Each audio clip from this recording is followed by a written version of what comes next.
All right.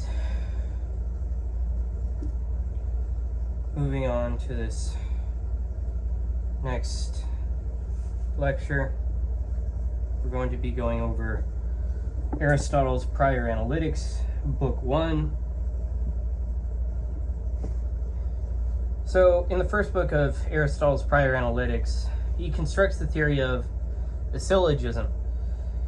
It explains what a syllogism is, how valid inference is structured, how the figures work, how arguments are discovered, and how arguments can be analyzed back into their logical form, really. So,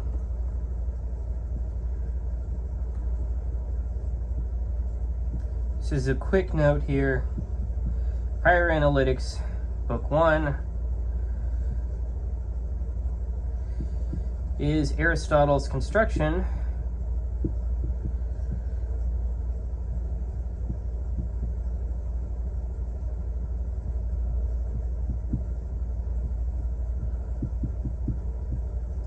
of the syllogism.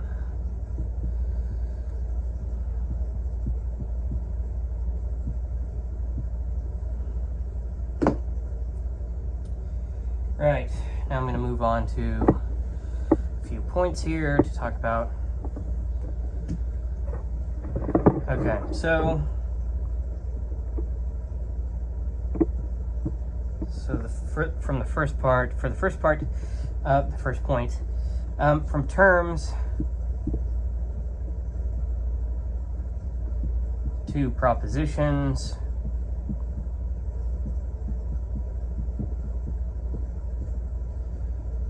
to syllogisms.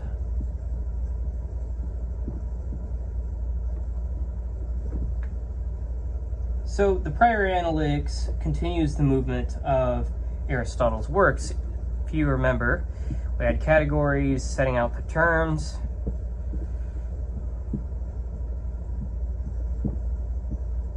on interpretation,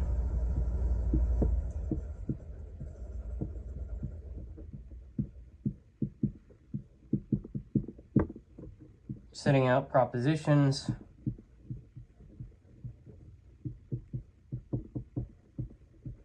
Prior Analytics then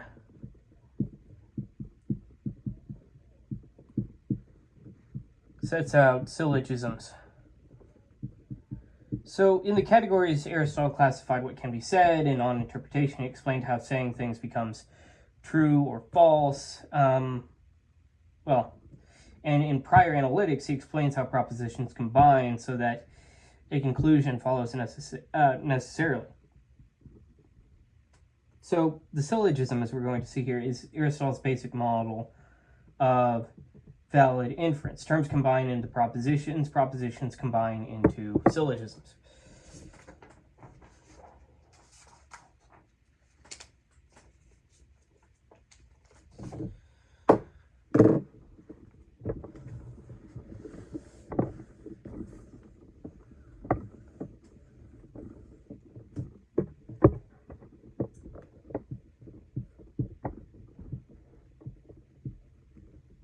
So, on this next point, the subject of the inquiry.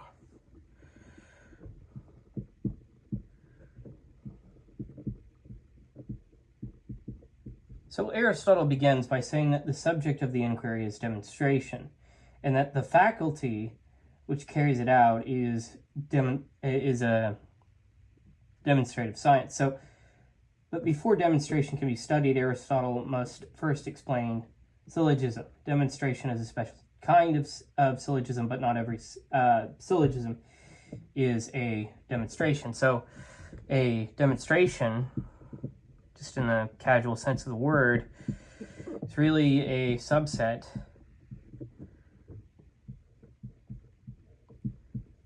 of a syllogism. So Aristotle studies syllogism before demonstration because syllogism is more general. Every demonstration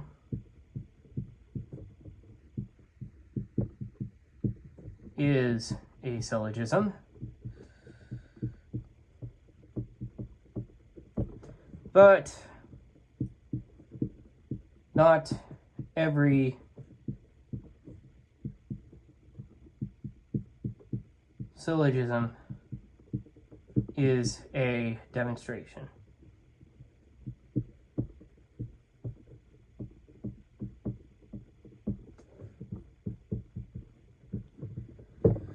All right, let's move on to the next point.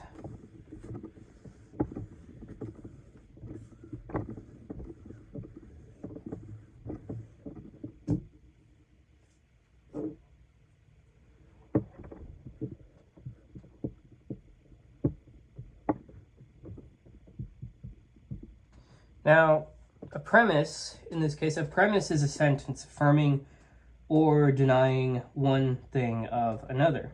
So let's just jot that down.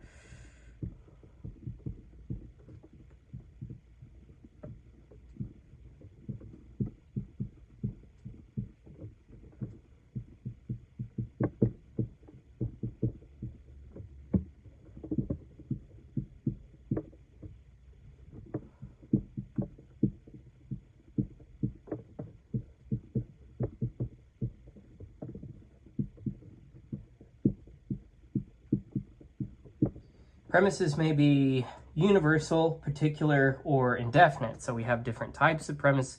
So the first of which we'll go into here is the universal premise.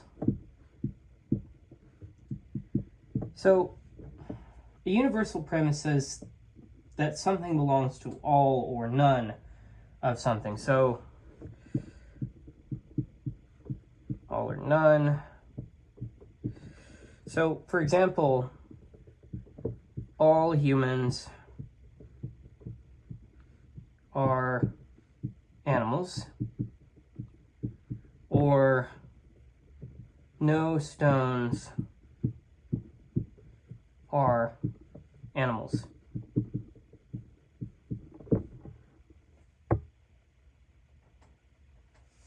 All right.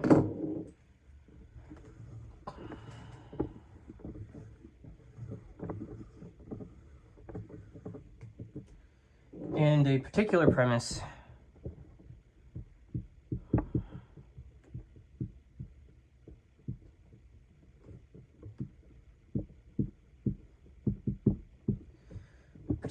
says that something belongs to some, does not belong to some, or does not belong to all.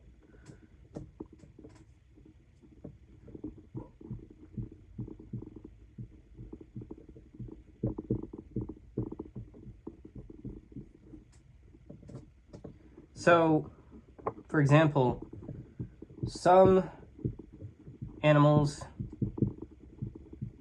are white,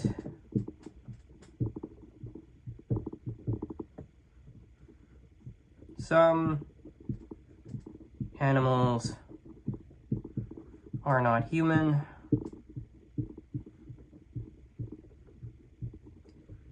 not all animals are human.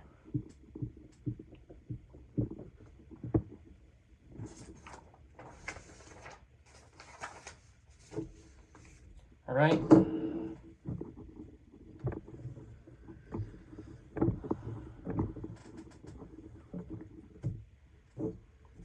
Let's move on to the next one, which is the indefinite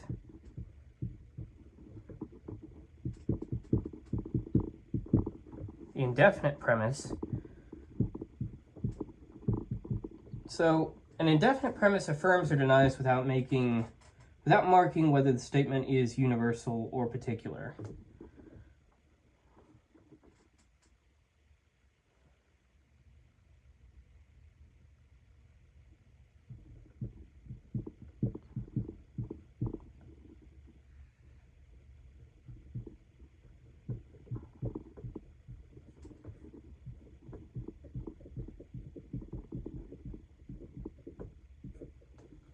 So, for example, doesn't directly say all or some or not all. So pleasure is not good. And so it carries this sort of implication that it's a universal thing. But again, it has to state it. So, and then for this other one, contraries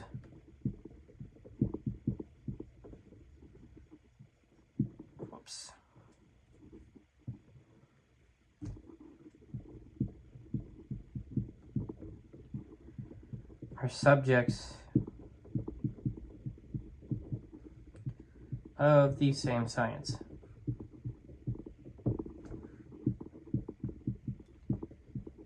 So again, you have the case of the universal premise being all or none, particular premise being about some, not some,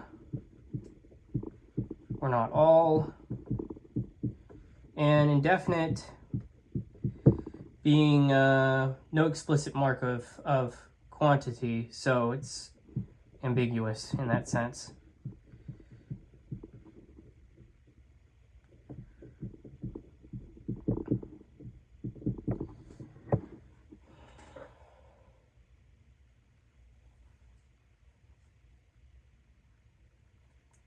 Right, on to the next point.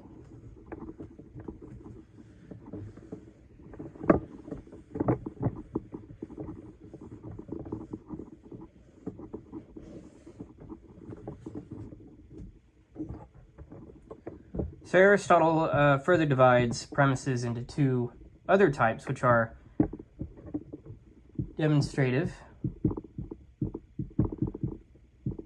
and dialectical.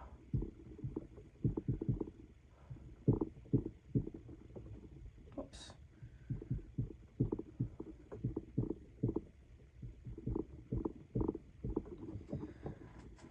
So a demonstrative premise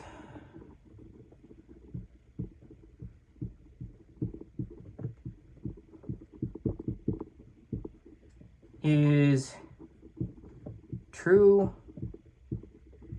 obtained through first principles. I should really say true and obtained through first principles. These being the first principles of its science, its general body of knowledge.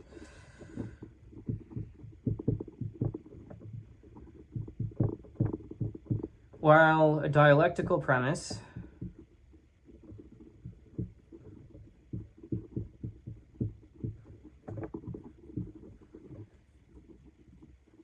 depends on, well, it's dependent on a choice between contradictories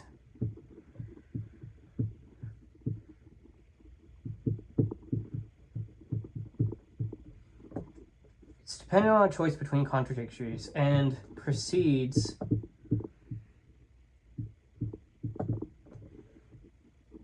from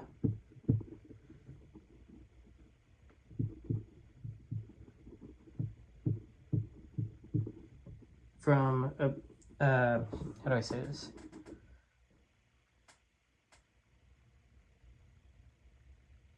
From apparent nature or general admittance. So it's kind of like the difference in between formal and informal logic in a way, with formal being more demonstrative and informal being more dialectical. It's not entirely like that, but that's just an analogy. Okay. So, in other words, you have demonstrative being true and scientific,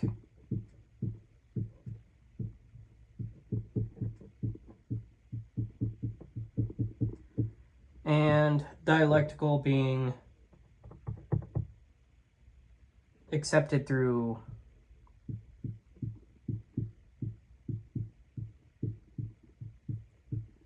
questioning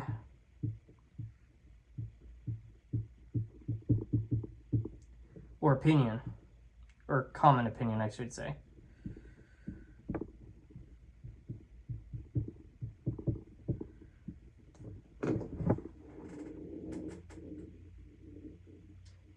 So demonstration and dialectic differ in the status of their premises, but both argue syllogistically. So the same syllogistic structure can serve different kinds of inquiry.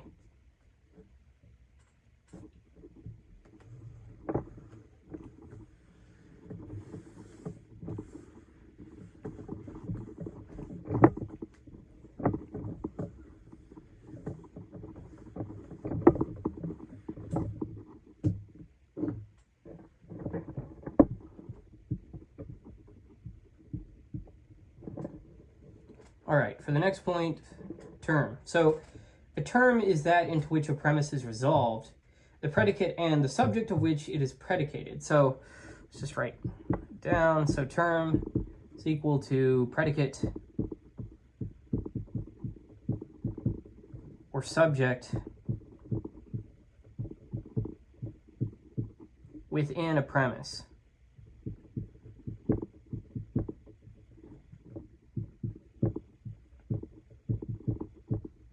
So for example, let's capitalize that. Every human is animal. So the terms in this case, whoops.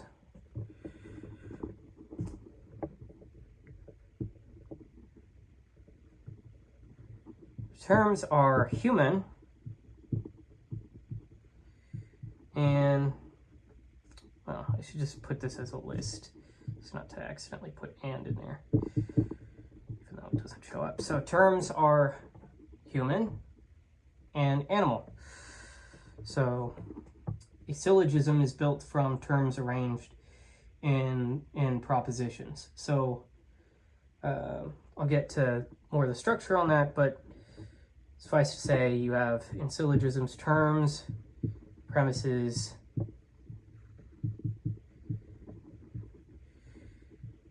conclusion.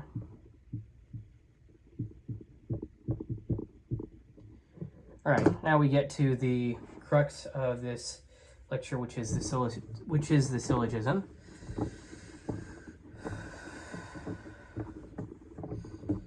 It's a drinking game. How many times do I say syllogism in this lecture, right? So, syllogism. Here's another one.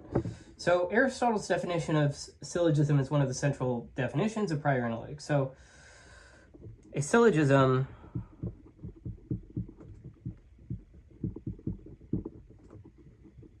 is discourse in which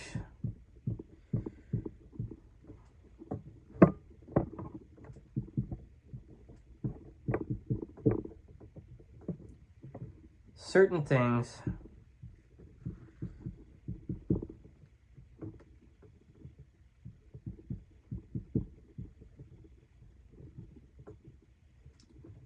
being stated,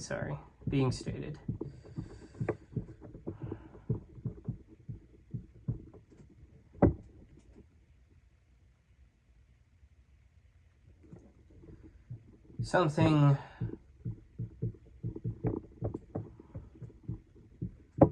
other than what is stated follows of necessity. So that there's going to be more formal definition somewhere down the road. So a syllogism is discourse in which certain things being stated, something other than what is stated follows of necessity.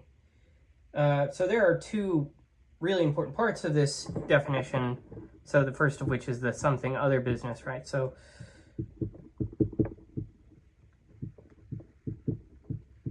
the conclusion must not simply repeat a premise. It must be something other than what has already been stated. So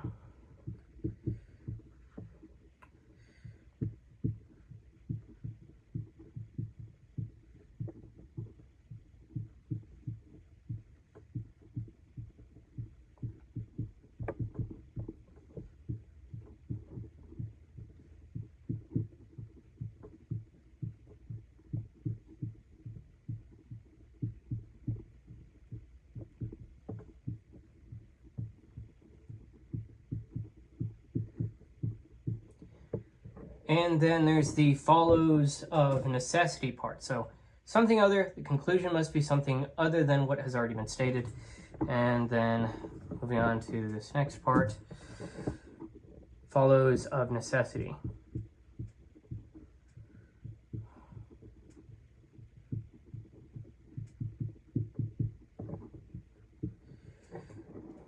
So the conclusion follows because of the structure of the premises, is not merely a true statement added after other statements. So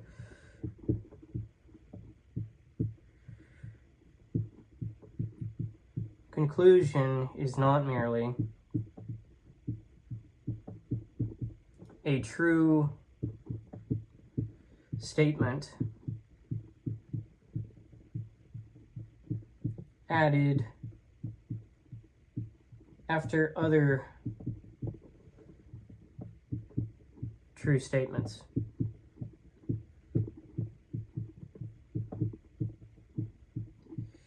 So a syllogism is not just a sequence of propositions. It is a necessary inference. So to shorten all this down, what is a syllogism, right? So the syllogism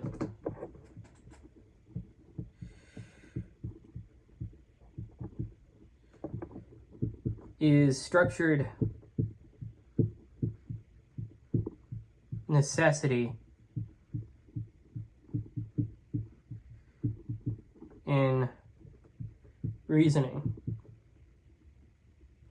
Oops.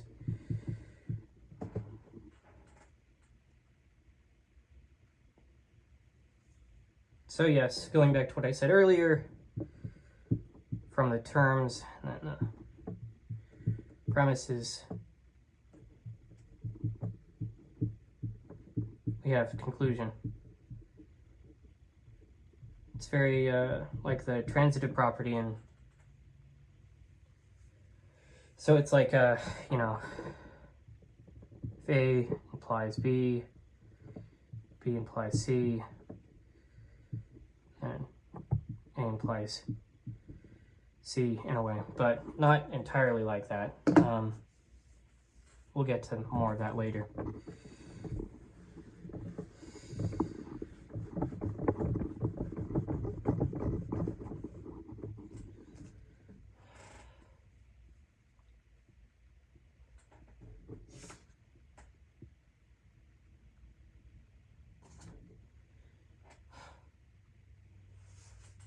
So, moving on to the next point, different types of syllogisms. So, perfect and imperfect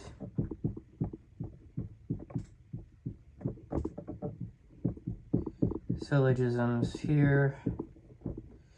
So, Aristotle distinguishes between perfect and imperfect syllogisms. With a perfect syllogism being, let me just shut this down.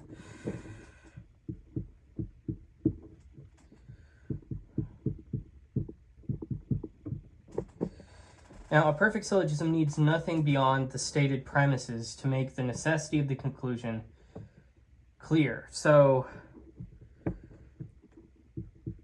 it's complete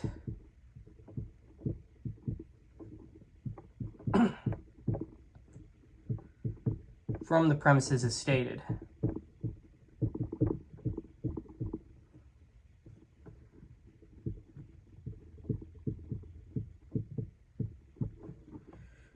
Whereas an imperfect syllogism, this is not the case.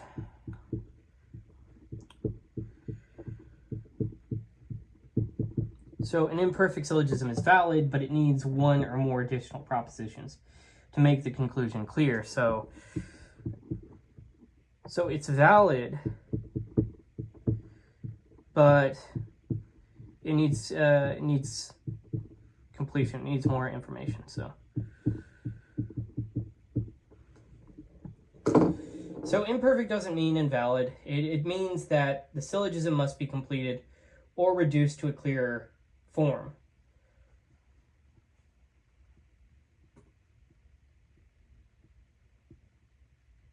So the first figure here, this perfect syllogism, becomes the standard of completion therein. So every imperfect syllogism has to be made perfect, or like that's the completion aspect of it. So let's move on to the next point.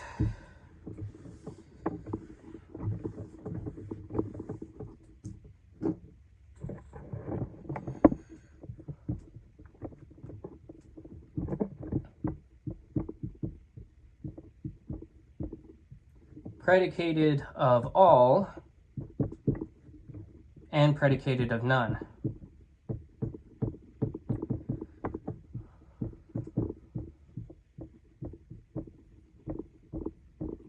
So Aristotle defines what it means for one term to be predicated of all of another. So, for instance, A is predicated of all B essentially means there is no instance of B which A cannot be asserted. Similarly, A is predicated of no B means there is no instance of B of which A can be asserted.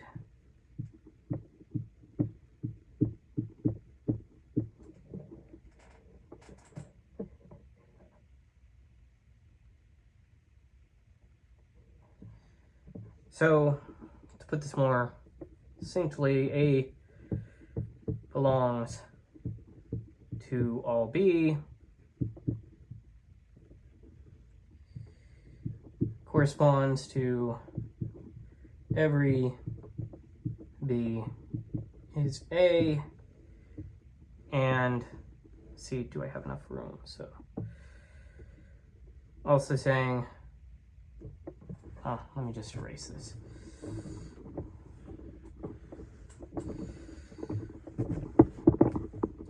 Okay, so A belongs to all B. Corresponds with every B is A. A belongs to no B, corresponds with no B is A.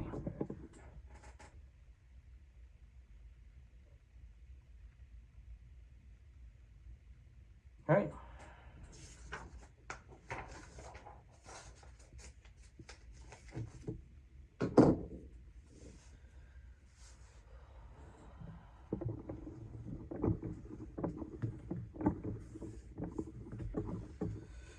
On to the next point.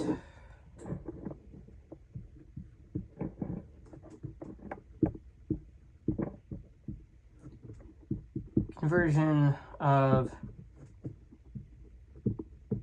pure propositions.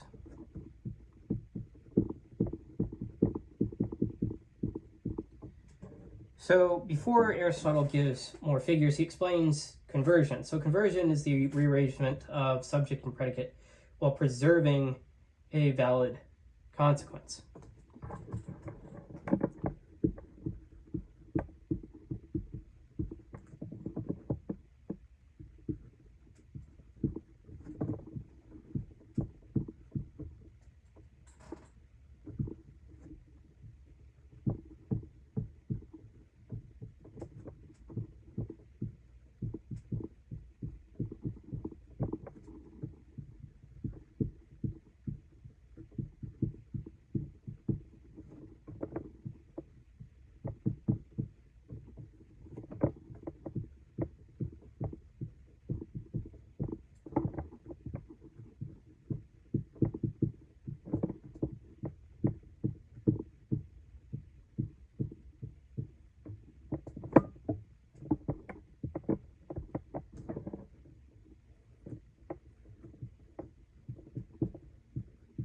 One type is universal negative. Well, one little property here is universal negative converts universally. So to say no A is B corresponds with saying no B is A. So for example, you say no pleasure is good, therefore, that's what these three dots mean, no good is pleasure. All right, and then there's this other second.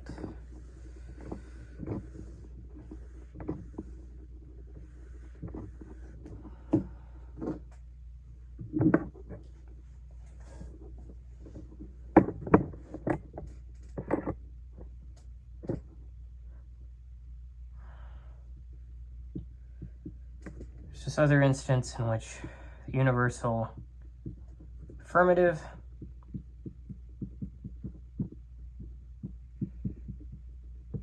converts particularly. Yeah, video feed cut off when it wasn't supposed to, so I'll have to stitch that together, post-edit. Anyhow, universal affirmative converts particularly, so for instance, well, this is to say all A is B, of course, well, implies some B is A. For example, every pleasure is good, therefore some good is pleasure.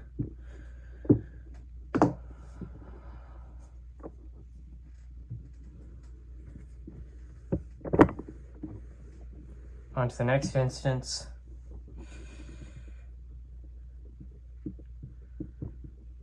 Particular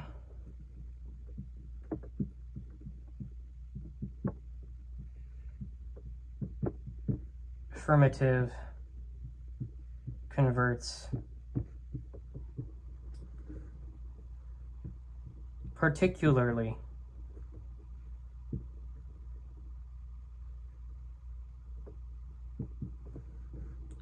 So some A is B corresponds with some B is A.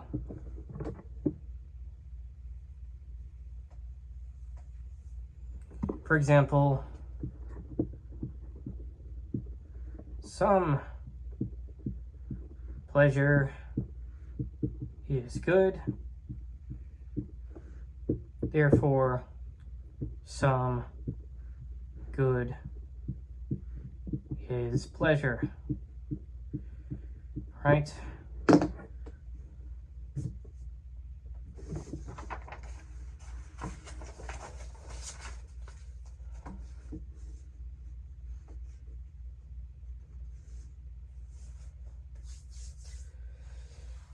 And here's another instance.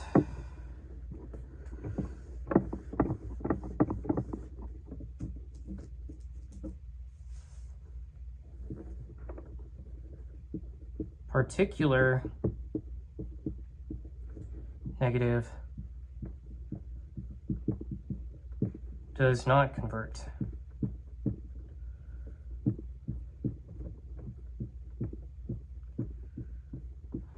So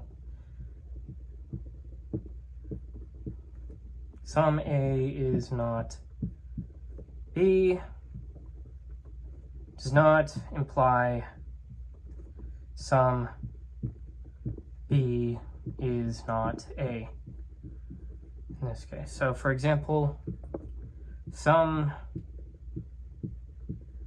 animals are not humans. It does not follow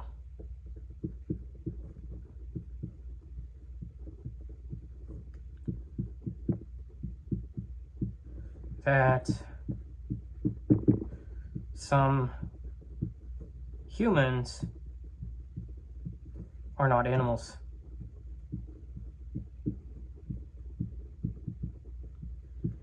Right?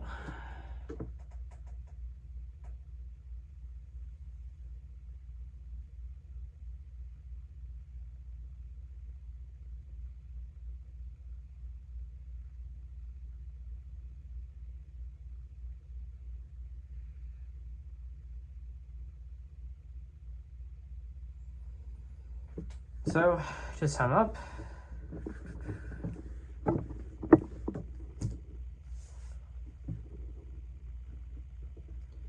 no A is B converts universally.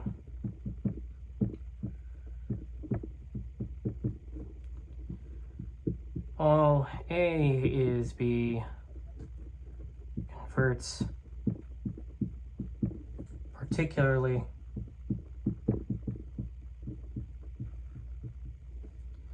Some A is B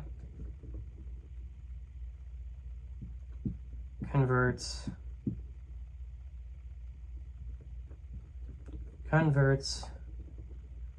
particularly.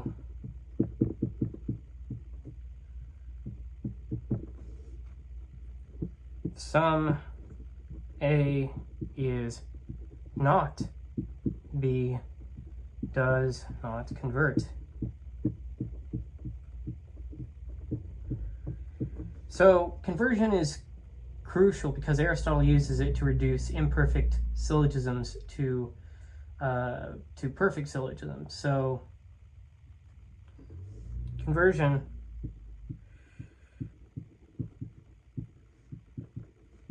is the tool of reduction here.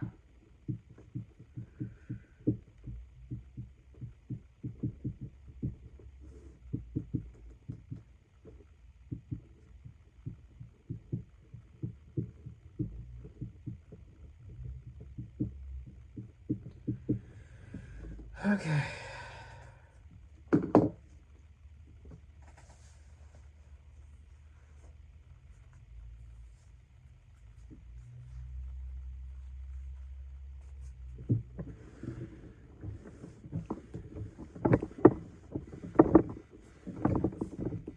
On to this next point,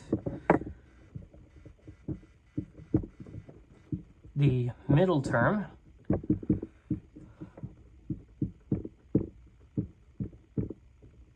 So the middle term is the term that connects the two extremes. Middle term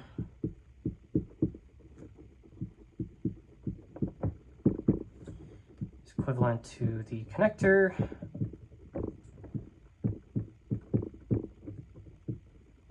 between subject and predicate. So, for example, all humans are animals.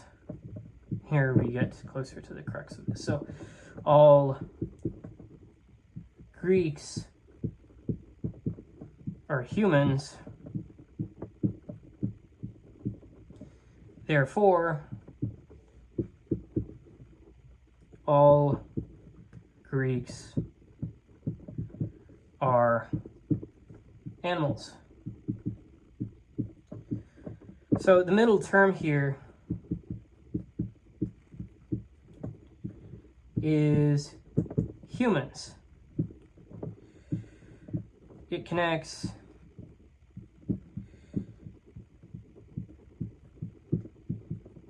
Greeks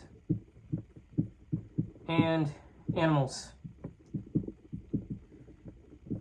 So we get closer to the modern construction of the syllogism as juxtaposed to Aristotle's here in Aristotle's work. So this is still the same, this sort of property of, it looks almost like the transitive property, but it's for chaining implications rather than chaining equivalencies. So that still holds, but some instances in comparison to the modern syllogism, so things can be vacuously true in the modern syllogism, versus that's not the case in Aristotle's construction, but I think we'll talk more about that later. So, but the point of this is that, well, without a middle term, you don't have a syllogism, right? So, to sum up in this, well, to add one more point to this is just no point within a point. So, no middle term, no syllogism. Right. Now on to the next main point here.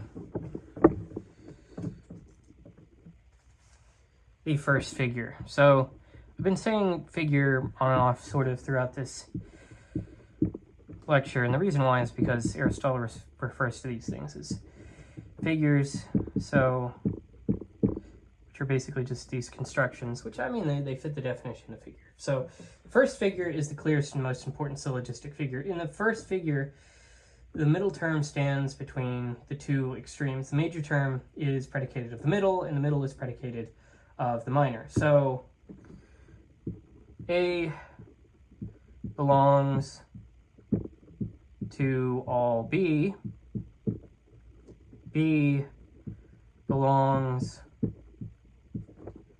to all C, therefore A belongs to all C. For example,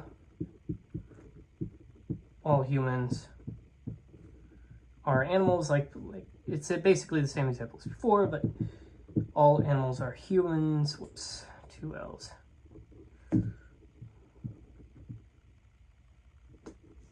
All humans are animals. All Greeks are humans. Therefore, all Greeks are animals, and this maps to diagram in this case being C is a subset of B, a proper subset of B. B is a proper subset of A. Therefore, C is a proper subset of A.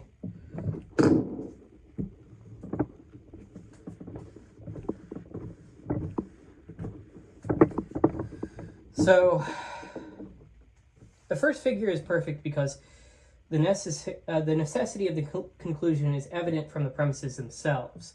So, this first figure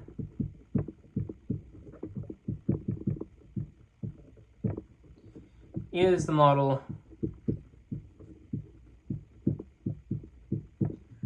syllogistic clarity.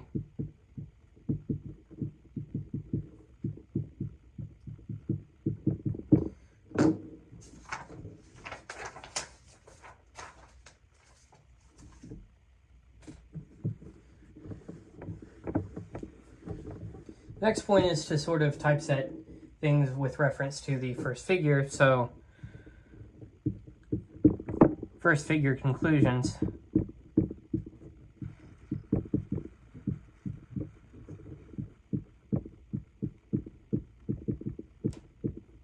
So, the first figure can prove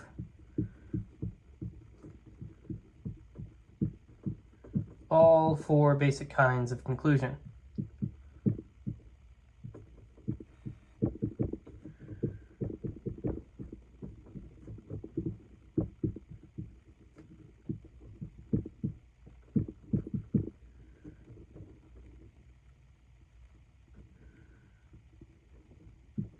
So, first of which, I'll discuss universal affirmative, right? So, universal affirmative.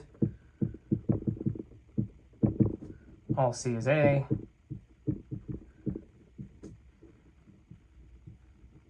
Universal negative.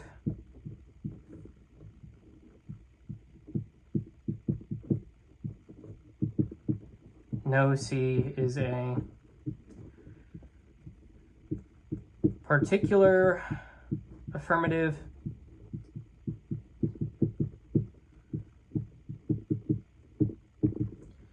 Some C is A. Particular negative.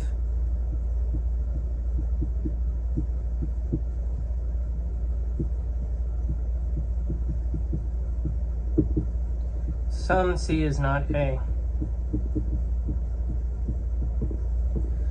So, because the first figure can prove every type of conclusion, it has a special place in Aristotle's logical system. I'm just going to reiterate here, all conclusions within the system, all conclusions are provable through the first figure.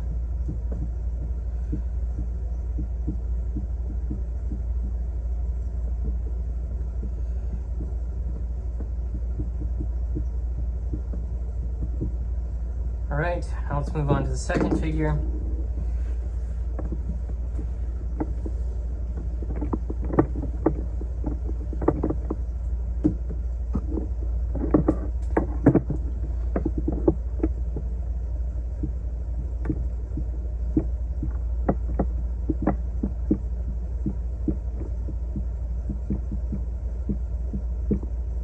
So in the second figure, the middle term is predicated of both extremes.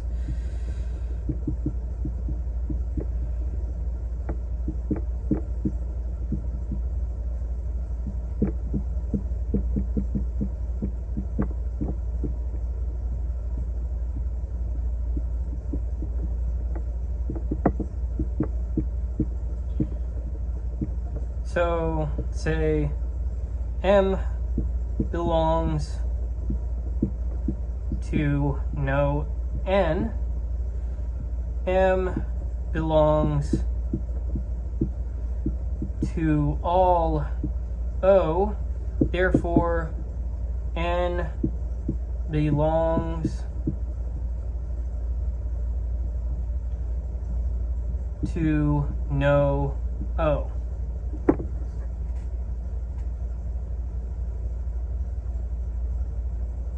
So the structure here, M implies N, M implies O. The middle term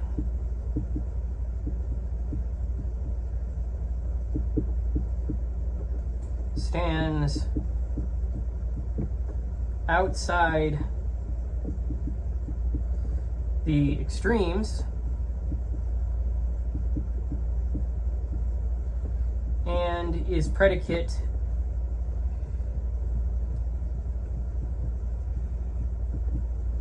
in both premises.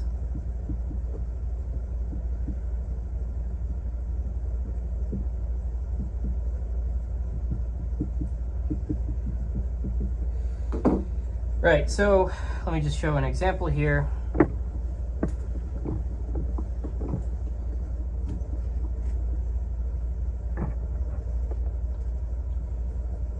So, no stone is alive. Every plant is alive. Therefore, no plant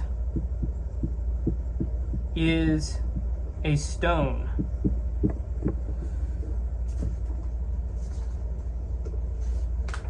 So the second figure produces negative conclusions and is imperfect. It must be completed by conversion or reduction.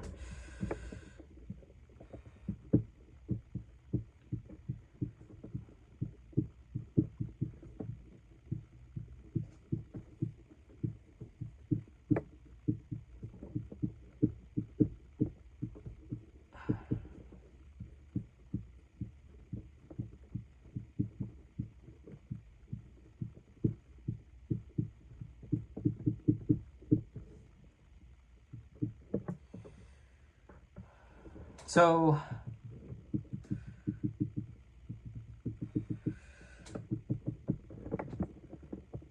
second figure syllogisms in general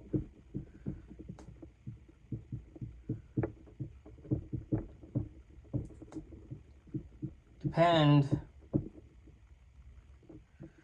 on reduction to the first figure.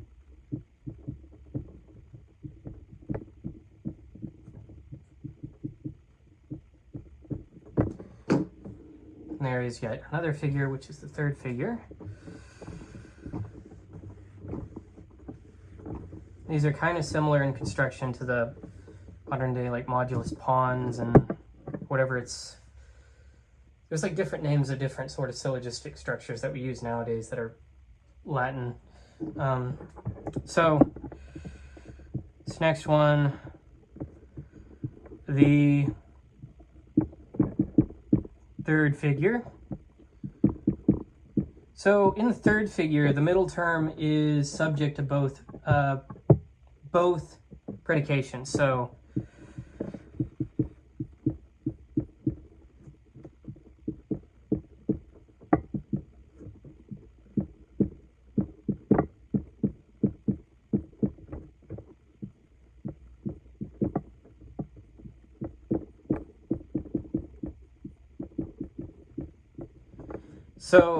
both extremes are predicated of the middle.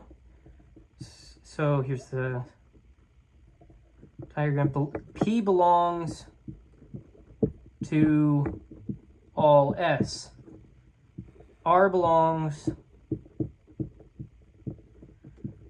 to all S. Therefore, P belongs to some R. And just as an example here, all horses are animals. All horses are living things.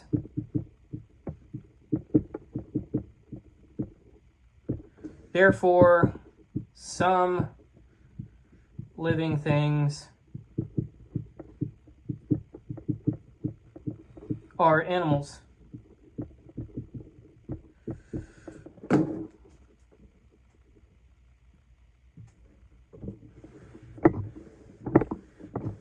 So the third figure produces particular conclusions.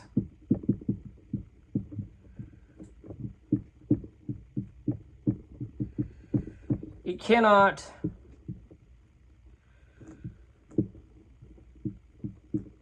produce a universal conclusion.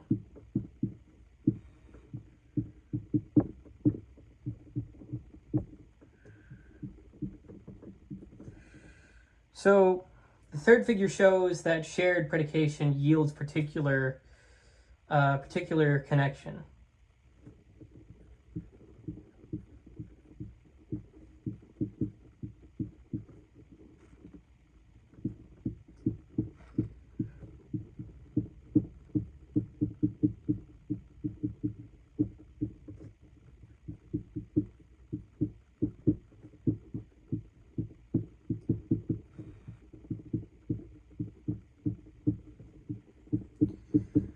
All right. On to the next point.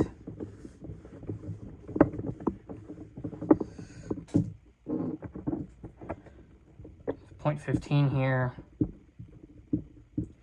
The three figures compared. So the figure of a syllogism is determined by the position of the middle term. And that's an important thing to note here. And so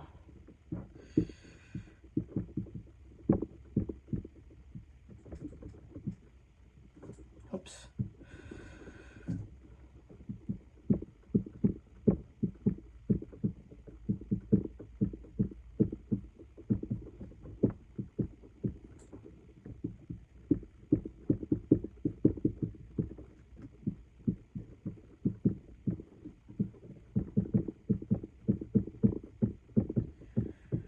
So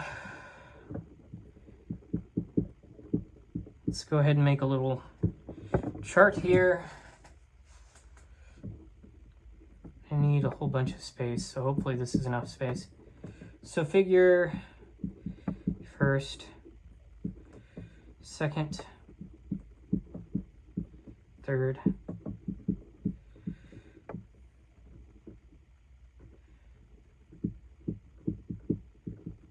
position of middle term,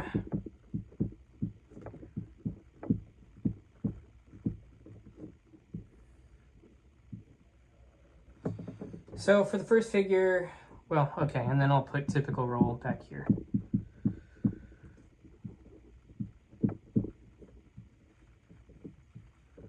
Okay, so what's the position of the middle term for the first figure?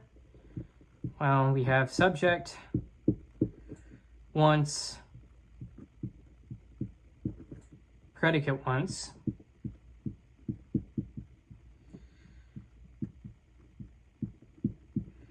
and what's its typical role? Well, its typical role is direct proof.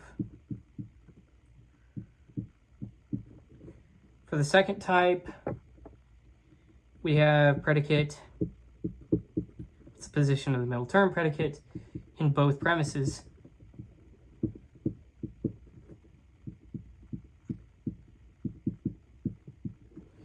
And its typical role is negative conclusions.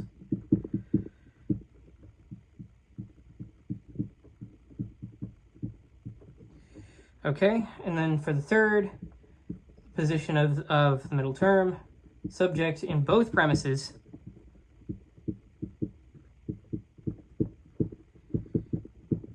particular conclusions.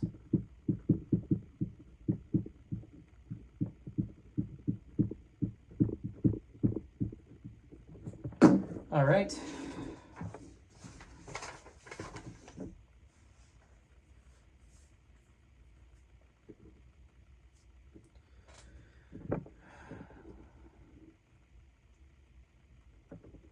Now,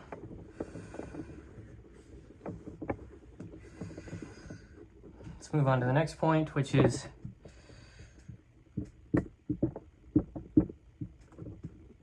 reduction to the first figure.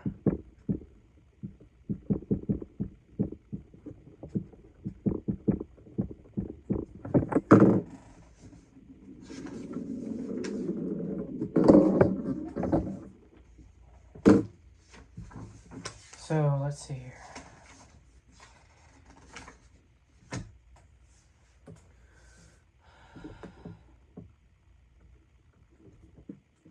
Now, a major claim of Book 1 is that imperfect syllogisms are completed through the first figure.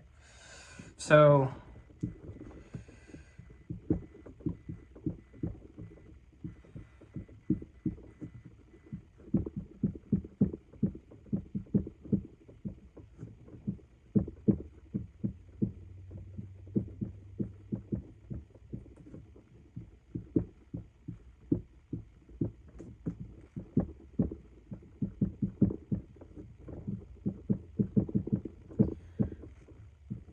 So, second figure can be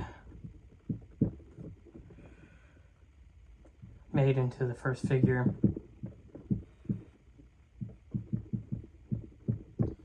And the third figure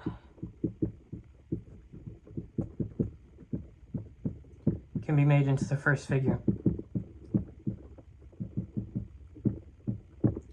And this can happen by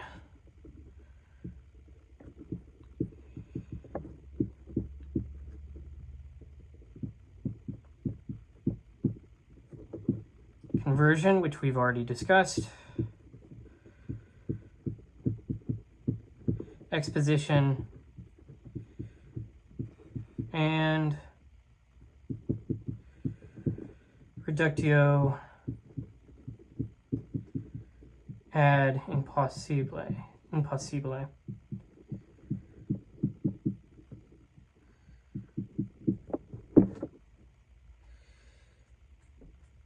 So the first figure is not merely one figure among others, it is the standard to which others are reduced. The first figure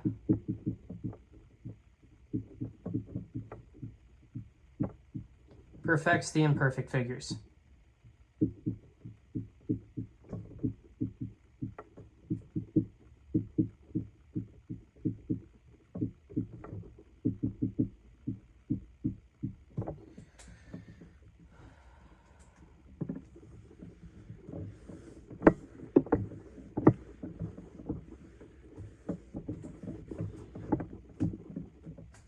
So for the next point, let's look at reductio ad impossibile more directly. So Aristotle uses reduction to reduction to impossibility. In a reductio argument, one assumes, so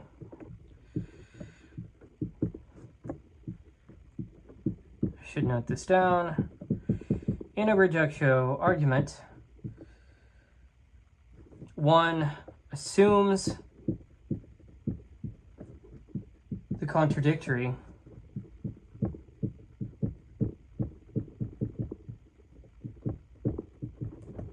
of what one wants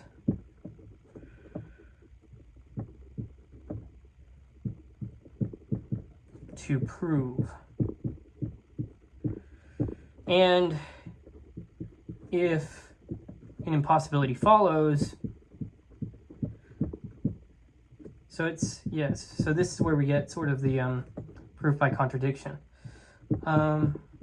Follows the original connection, well, the original conclusion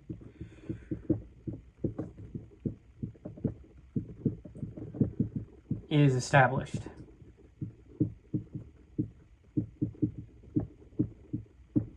So assume not P, derive impossibility,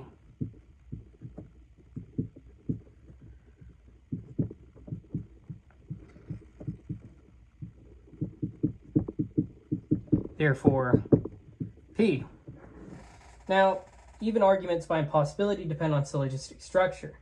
They too can be analyzed through the figures. So reductio is indirect proof.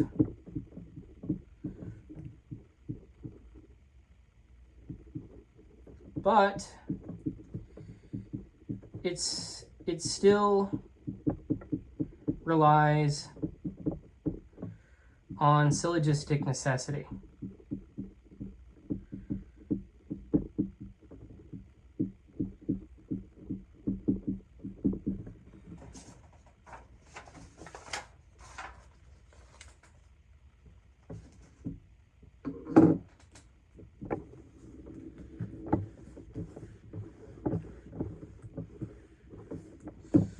Okay, next point.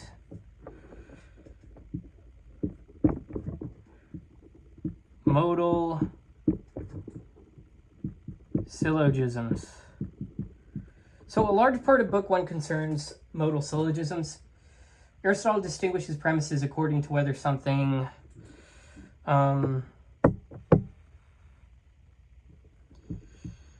me just write this.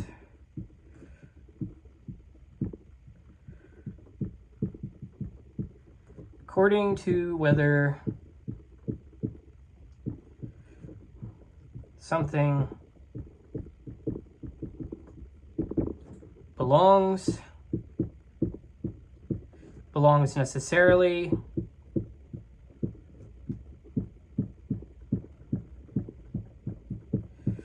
or may possibly belong.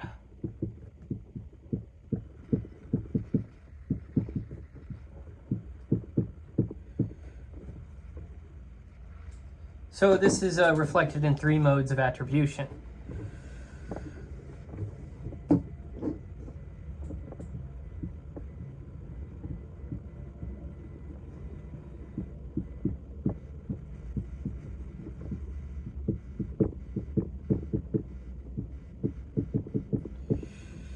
So these are assertoric,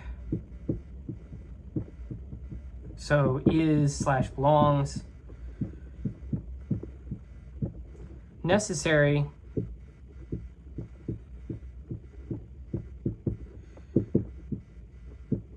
must be / necessarily belongs,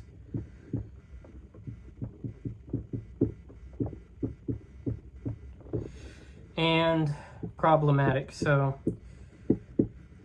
not in the weird political sense of the word, but just problematic may be / possibly belongs. So the modality of the premises affects the modality of the conclusion. So from what is necessary, we may get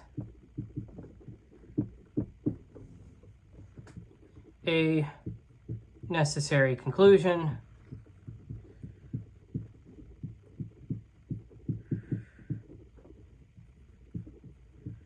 From what is possible, we must be careful about what kind of possibility follows.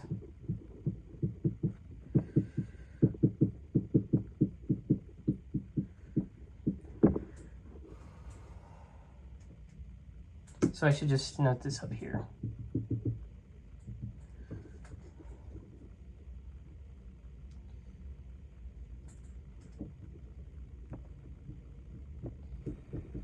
Modality premise.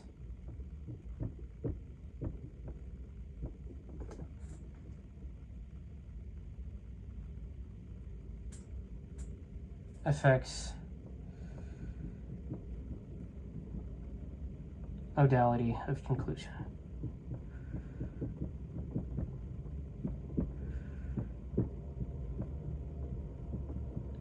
Right?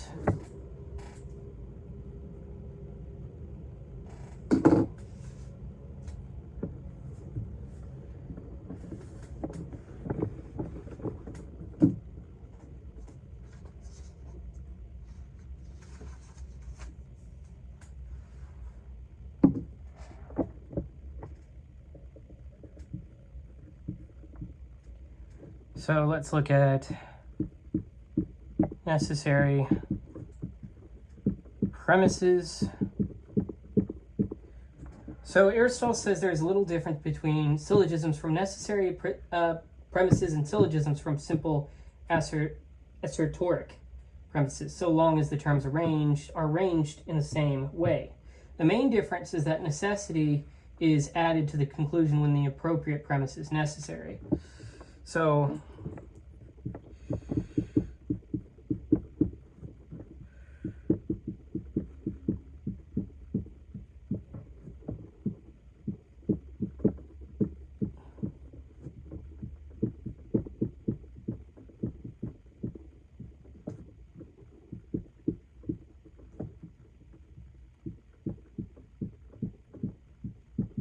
necessary premises.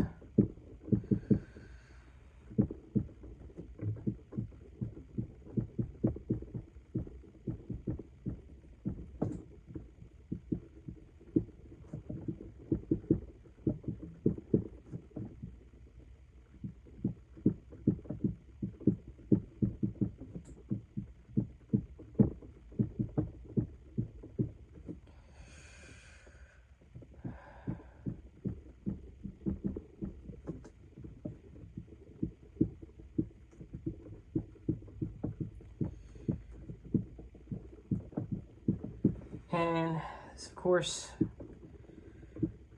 main difference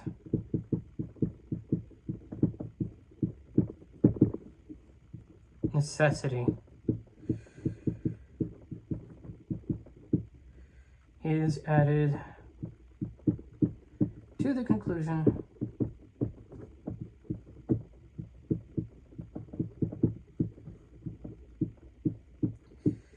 when the appropriate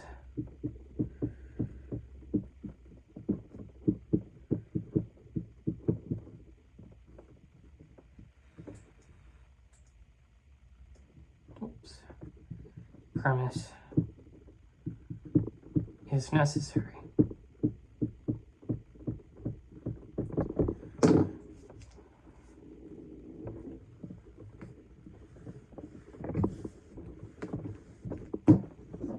So, for example,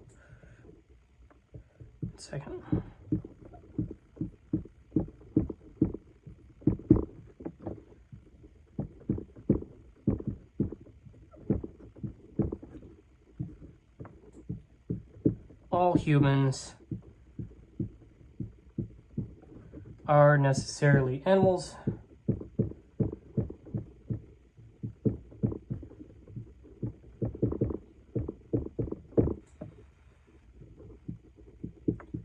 All Greeks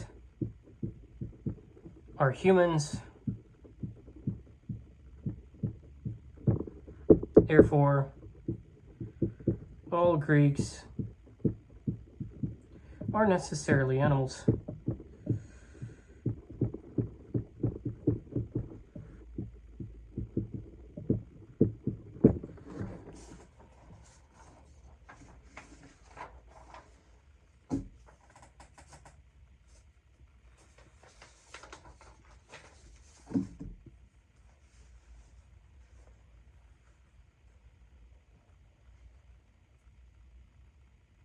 So, an important qualification here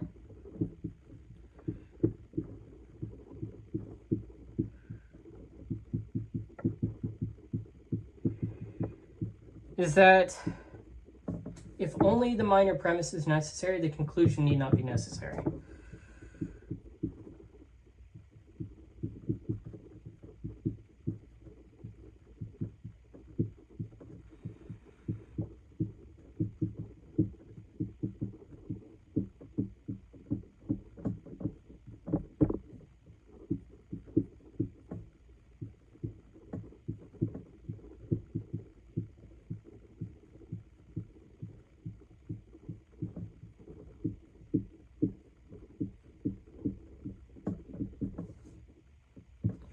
So, as an example pattern,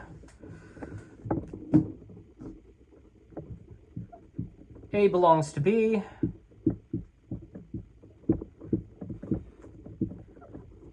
B necessarily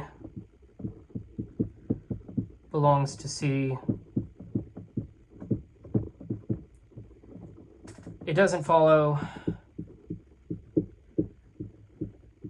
well, it doesn't always follow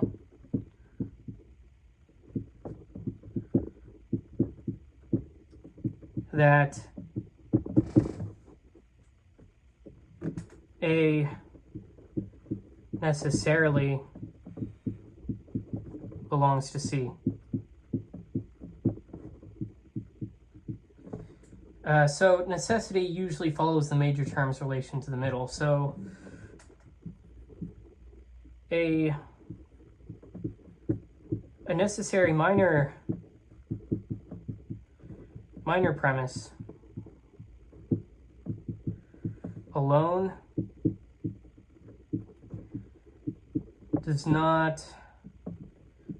doesn't guarantee a necessary conclusion. Right?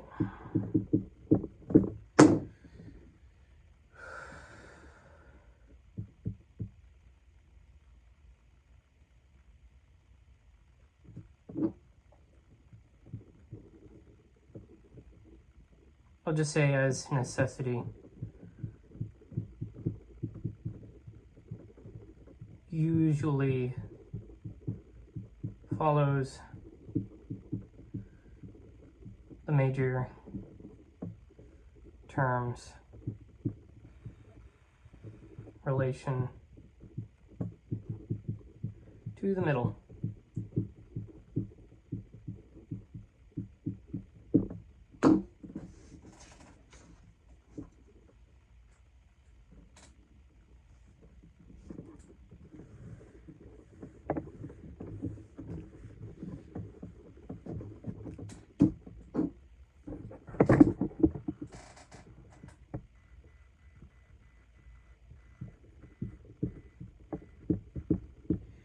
Next point, possible premises.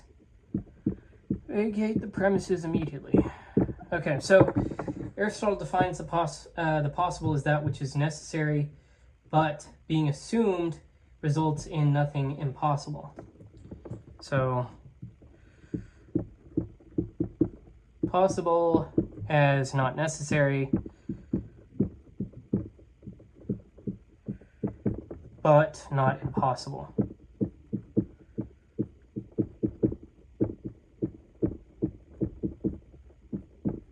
So the possible is said in more than one way. So you have, first of which I'll mention, the natural possibility.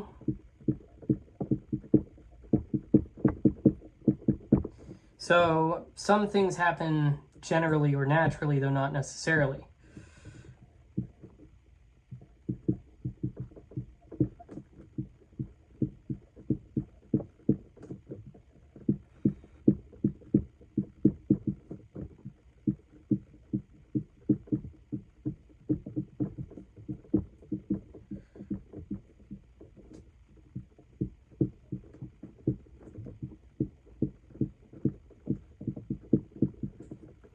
So, for example, a human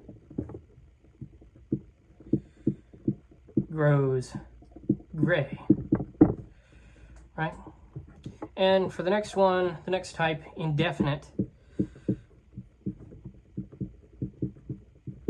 possibility. So some things can happen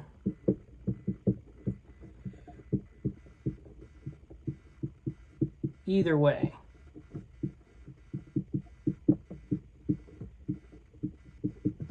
And incline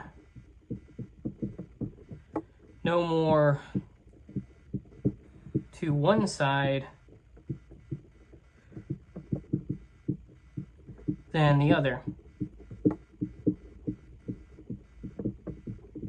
So, for example, in animal walks,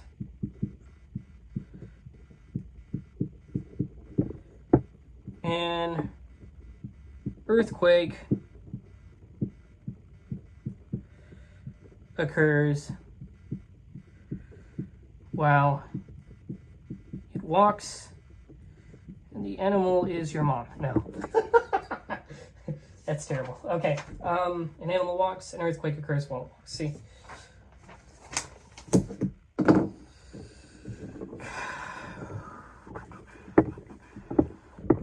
So Aristotle is not merely asking whether something can happen. He is asking what kind of possibility is invoked. And so the big takeaway there is that, well, possibility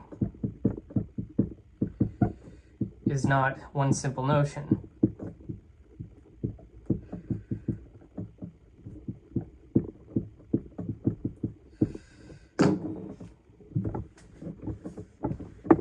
Which leads me to my next point, 21. 2021. Why modal logic is difficult.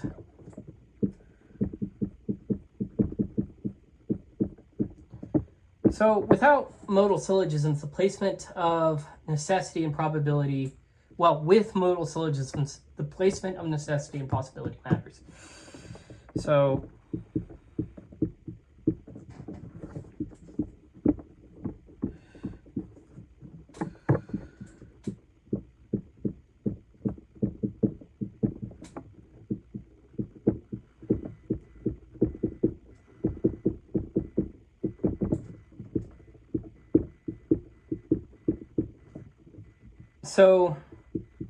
it may be, it's not equal to, it must be.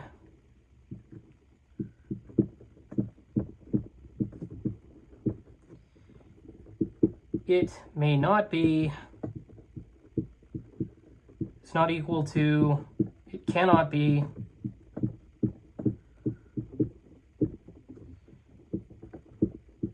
Not necessarily belongs.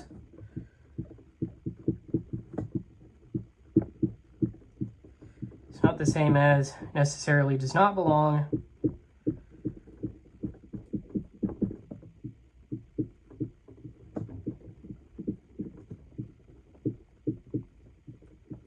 So modal syllogisms require special care because different modes of predication do not always convert or combine in the same way, right? So like I was saying, the placement of necessity and possibility matters. So the takeaway with that is that changing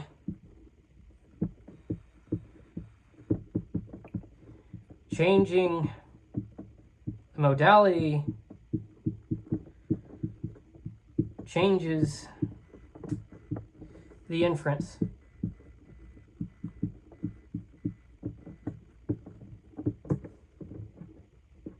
Oh, this is because different modes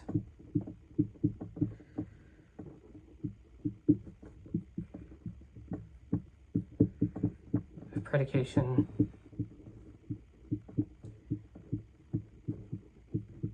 do not always convert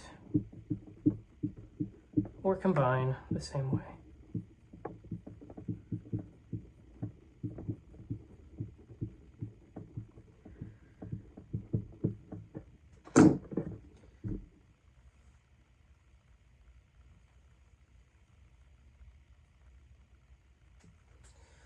Right, on to the next point.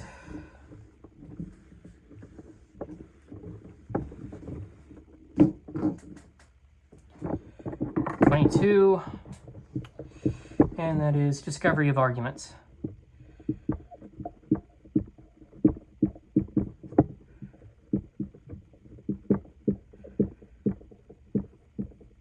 So after classifying syllogisms, Aristotle turns to this discovery of arguments. The question is, how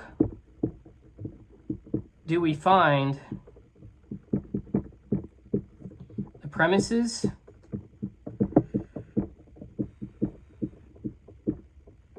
needed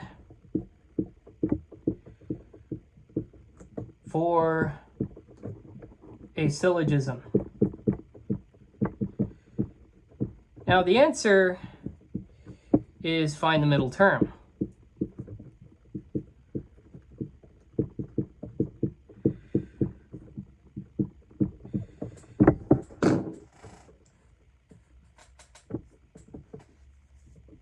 So what then do we gather to get there, right? So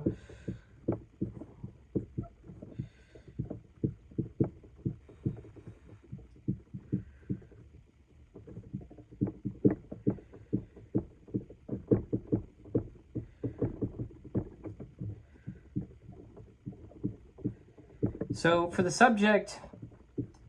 subject under investigation, Aristotle tells us to collect definitions,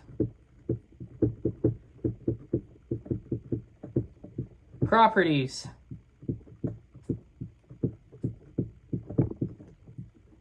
accidents.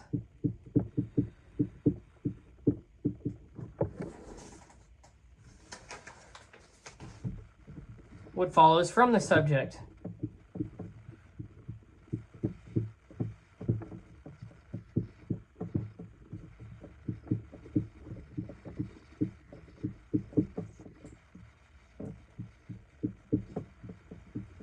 What the subject follows from.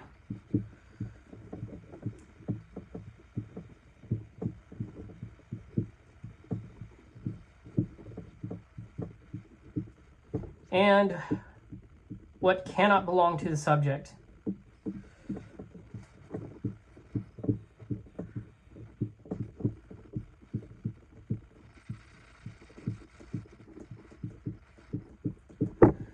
All right.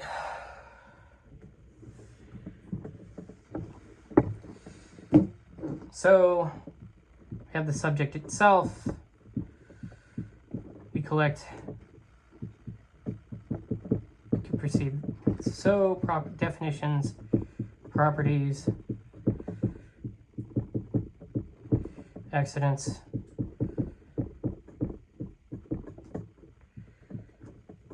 Gonna need a new marker.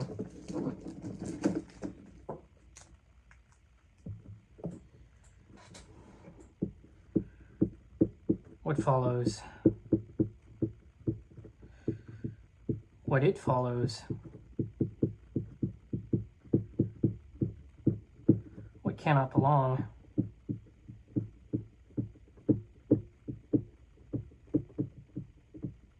Before finally getting to the middle term. So Aristotle's logic is not only a theory of valid forms, it is also a method for finding arguments. So to discover an argument in this case is to discover the middle.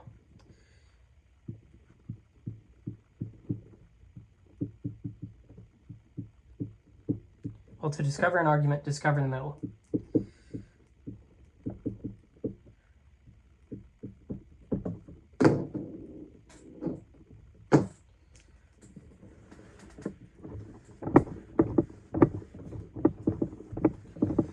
On to the next point.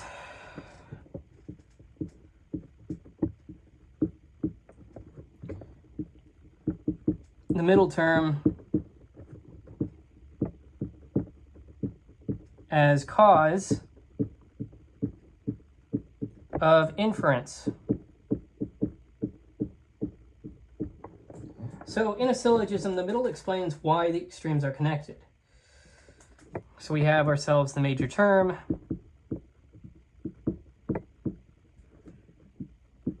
corresponding to the middle term, corresponding to the minor term. For example, all humans are animals. All Greeks are humans.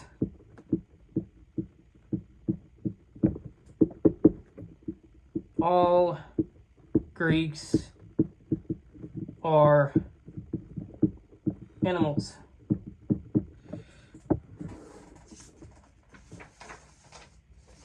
Now the middle term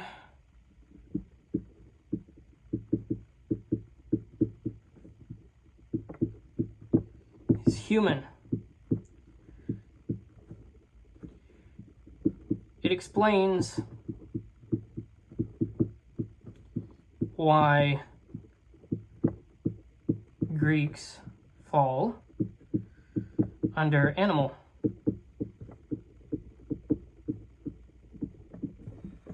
So the middle term is not merely a repeated word, it is the logical bridge. The middle term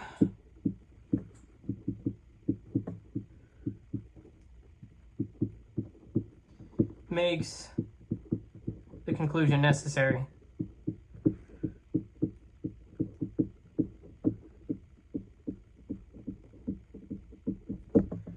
Oops, there we go.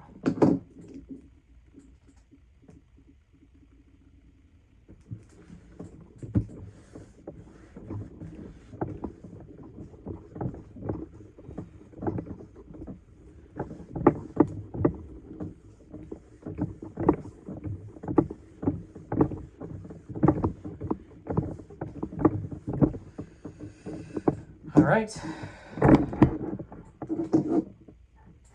On to the next point. Analysis of arguments.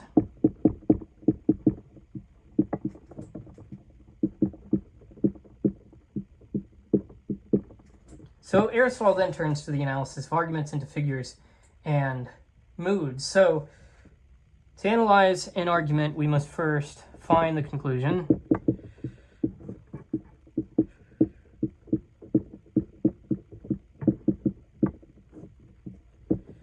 Find the two premises.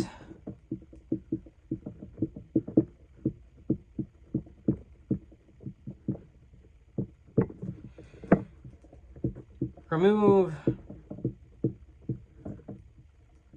unnecessary assumptions.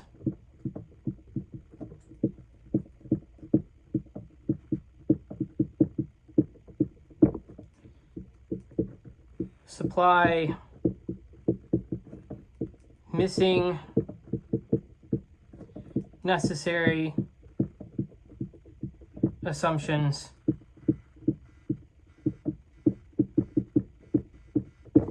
Identify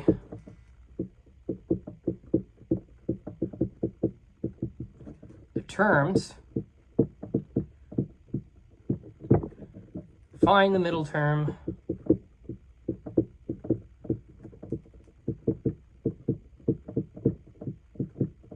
And from there, you can determine the figure.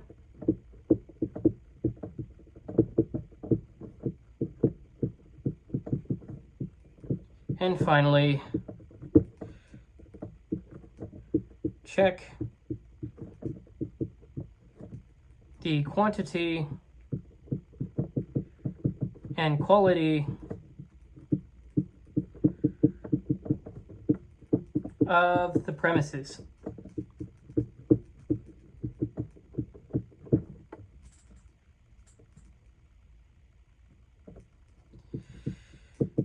But if you want to be really fast about it,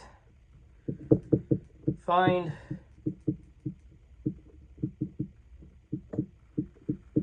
the middle term, or if you just want to skip a bunch of steps, and the figure. But that's like the point. That's the point of the list. It's like eventually you're going to want to find the middle term, and from there the figure.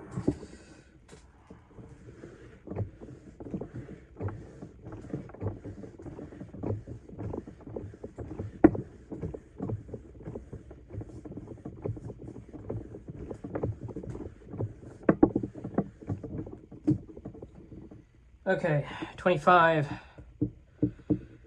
Next point, necessary, but not syllogistic.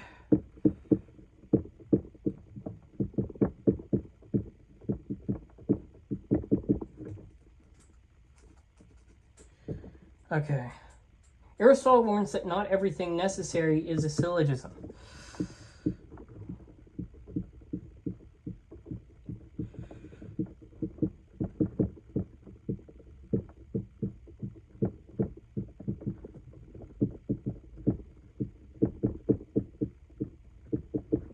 So sometimes something follows necessarily from what has been assumed, but the premises are not arranged in proper syllogistic form. So every syllogism is necessary, but not everything necessary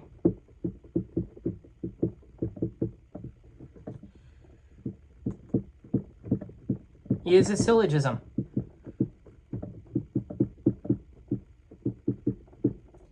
So a valid syllogism requires not only necessity, but a determinate arrangement of terms and premises.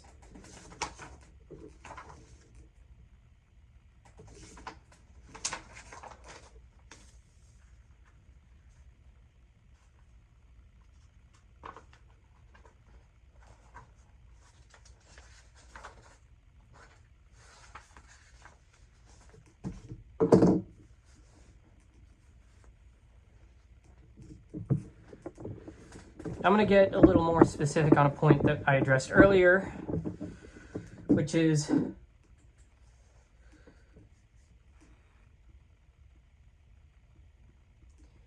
how to identify a figure, just to sort of reiterate on the point, right? It's determined by the middle term, as you remember.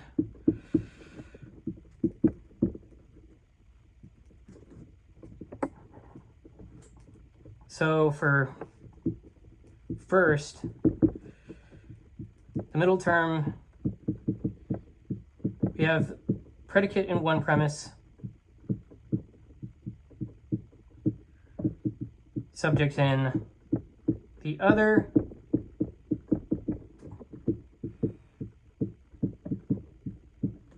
second, predicate in both premises,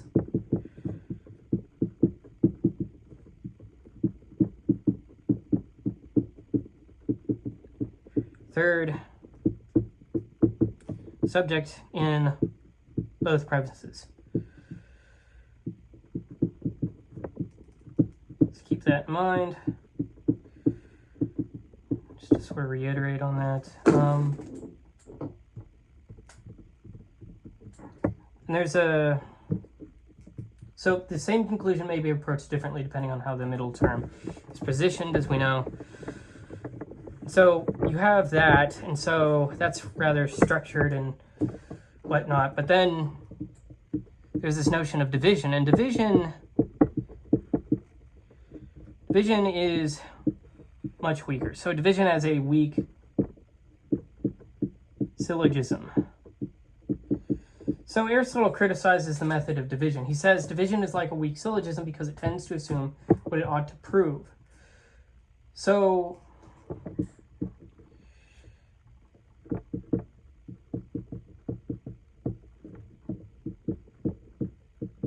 tends to assume what it ought to prove.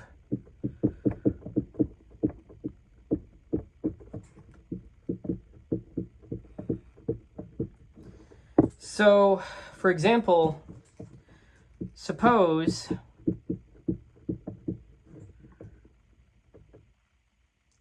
one divides animals into mortal and immortal, then places man under animal. Well, actually, let me just, I'm not going to write out the entire thing. Just going to write out. So, suppose one divides animals into mortal or immortal, then places man under animal. So man is animal. This may show that man is either mortal or immortal, but it does not prove that man is mortal unless it is assumed. Man is mortal or immortal. So it differs in structure from the figures which I showed you earlier. So man is not mortal or immortal, but this does not suffice. It does not yet prove that man is mortal.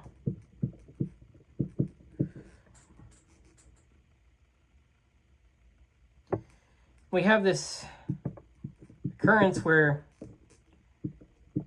division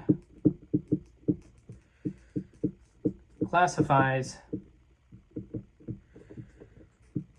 but syllogism proves.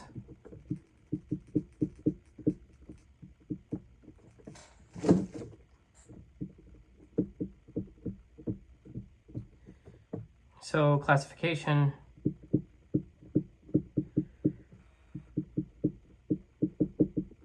is not yet demonstration.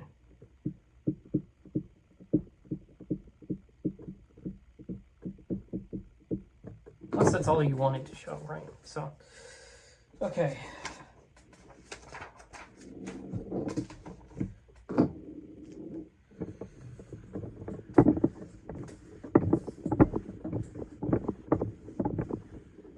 Now, in the later chapters, okay, let me just, 28, ordinary language.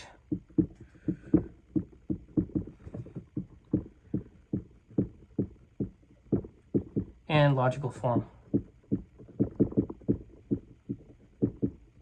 So in the later chapters of Book 1, Aristotle gives many, of course, this prior analytics, Aristotle gives many cautions about translating ordinary language into syllogistic form. There's a problem with that, right? So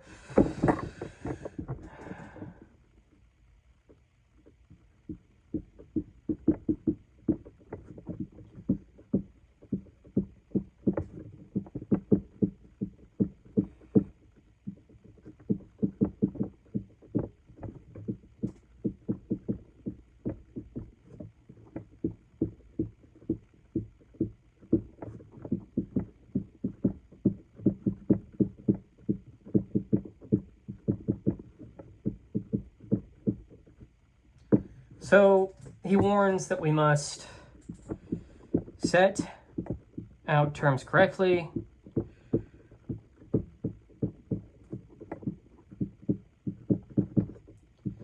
use equivalent expressions when needed,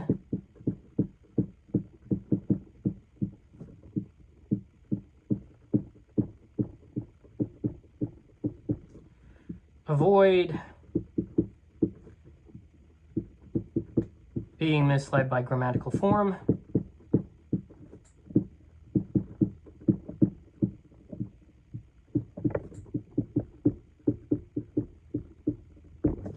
understand different kinds of predication,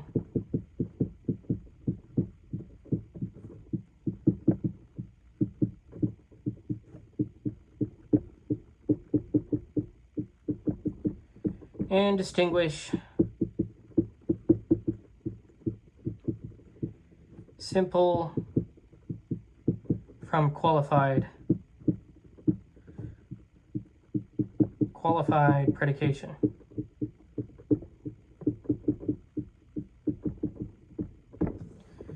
So logic requires interpretation. We cannot always move directly from ordinary grammar to syllogistic form.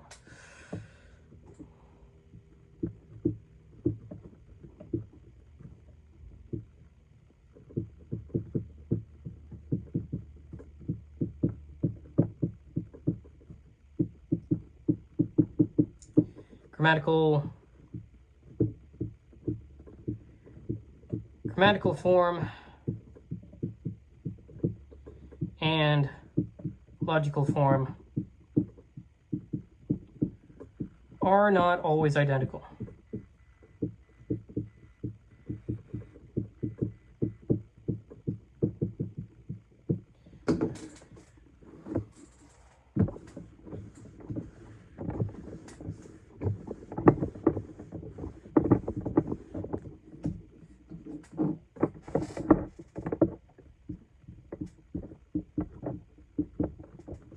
Point 29 is not A and is not hyphen A.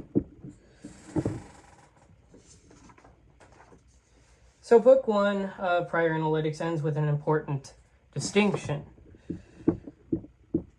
Not to be white, it's not the same as to be not hyphen white. The negation of to be white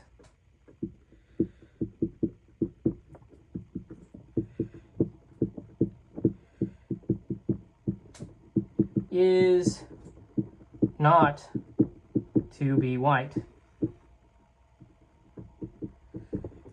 Not to be not white. So for example, this is not a white log. does not mean the same thing as this is a not white log in Aristotle's logic. So the first could be true of something that is not a log at all. The second requires that the thing be a log. So that's worth noting here.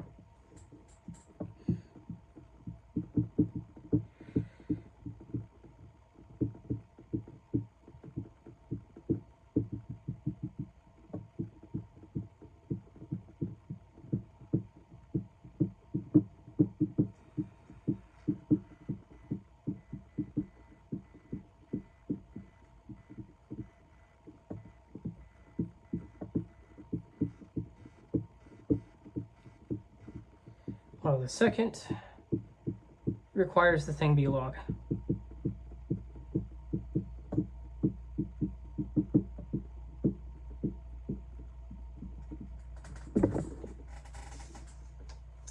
So negation and indefinite predication are different. Negation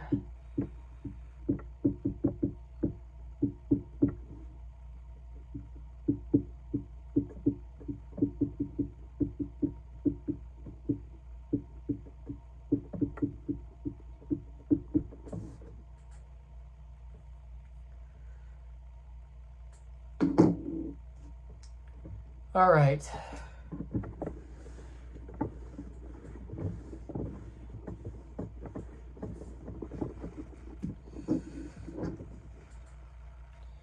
And let's look take a step back and look at the architecture of Book 1 of Prior Analytics as a whole. So the architecture of Book 1. So Book 1 has 3 broad movements. So the first part, structure of the syllogism, which we saw, right? So we saw each of these 3 movements. Discovery of arguments.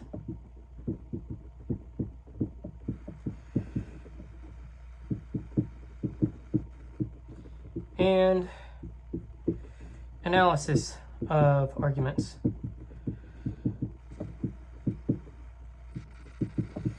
So these have to do, for the first part we had definitions, conversion, figures, modal syllogisms.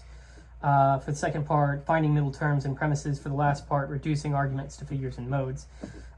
So this book isn't merely a list of valid forms. As I mentioned earlier, it is a complete logical technology. Aristotle teaches how to build, define, and analyze arguments. So to sum up, I'm just going to... A syllogism is a discourse in which something other than the stated premise follows of necessity. A premise affirms or denies one thing of another. A term is what a premise is resolved into, subject and predicate. The middle term connects the 2 extremes. The first figure is the clearest and most complete figure. The second and third figures are imperfect and are completed through the first. Modal syllogisms require attention to necessity and possibility. The discovery of arguments depends on finding the right middle term. The analysis of arguments depends on identifying premises, terms, middle term, figure, and mood, and ordinary language must be carefully interpreted before it can be placed into syllogistic form.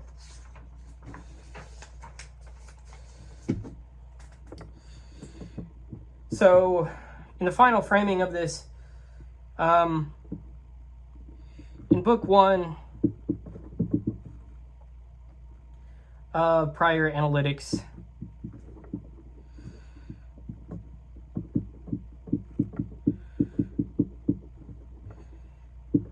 gives Aristotle's machinery of inference.